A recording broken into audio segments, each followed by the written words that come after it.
Can you imagine waking up the morning after your wedding to a call that shatters your entire world? That's exactly what happened to Bikash. The joy of his new marriage to Poojo turned to ice when his friend Samir called, his voice urgent. Samir had just seen Poojo Bikash's new bride at a hotel with another man. It was their wedding night. Bikash's heart pounded in his chest. This couldn't be real. Poojo, in her beautiful red wedding sari, with someone else. It felt like a nightmare. He hung up, his mind racing. He called out her name, searching their home, but there was only silence. He tried her phone, but it went unanswered. The beautiful decorations from their wedding now seemed to mock him. Doubt and fear gnawed at him. Was Samir mistaken? Or was this a betrayal of the highest order? With each passing second, the knot in his stomach tightened. There was only one way to find out. He grabbed his keys and rushed out the door, his destination the hotel Samir had mentioned. Every traffic light felt like an eternity, his thoughts a chaotic storm of confusion and dread. Arriving at the hotel, Bikash's hands trembled as he approached the front desk. He tried to sound calm, but his voice shook as he asked about a woman in a red sari. The receptionist, oblivious to his turmoil, checked the records. "Yes, sir," she said cheerfully. "A lady matching that description checked in earlier with a gentleman." The words hit Bikash like a physical blow. Samir was right. His worst fears were materializing right before his eyes. He got the room number, his mind numb, and made his way to the elevator. Each floor ascending felt like a descent into hell. Standing outside the hotel room door, Bikash's heart felt like it would burst. He could hear faint voices inside. Taking a deep breath, he knocked, the door opened, and the scene that greeted him will be etched in his memory forever. There was Poojo, his wife, with another man. The air was thick with a silence that screamed betrayal. Bikash couldn't speak. He just stared, the image burning into his soul. The joy and hope he had felt just hours before had been replaced by a deep, hollow ache. He turned and walked away without a word, the world crumbling around him. The hallway seemed to stretch on forever as he retreated, each step heavier than the last, leaving his shattered dreams behind in that room. When Bikash finally dragged himself home, his mind was a blur of pain. He expected to find an empty house, a note, anything to explain this nightmare. Instead, he walked in to find his parents fussing over Poojo, who was sitting on the sofa, looking pale. His mother smiled at him. "Oh, Bikash, you're back." Poojo wasn't feeling well, so she came home early to rest.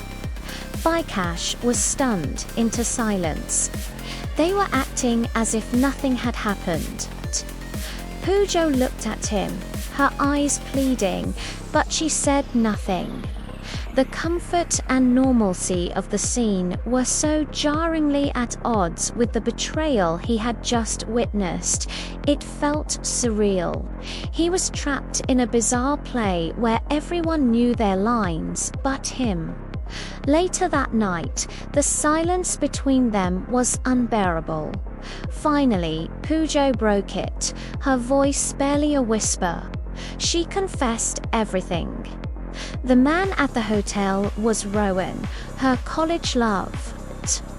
Her family, prioritizing social standing, had forced her to marry Bikash. She hadn't been betraying him in the way he thought. She had gone to meet Rowan one last time to say goodbye, to close that chapter of her life forever. She wept as she told him, her words a torrent of heartbreak and regret. Bikash listened, the anger and hurt warring with a flicker of understanding. Her confession didn't erase the betrayal, but it painted it in a different light. He was left with a choice he never wanted to make. Months crawled by. Bikash decided against divorce, not out of forgiveness, but to avoid public shame. They lived under the same roof as husband and wife, but only in name. Their home was a silent sanctuary of pretense. There was no intimacy, no laughter, just a hollow emptiness that filled the space between them. They were two strangers bound by a sacred vow that now felt like a curse.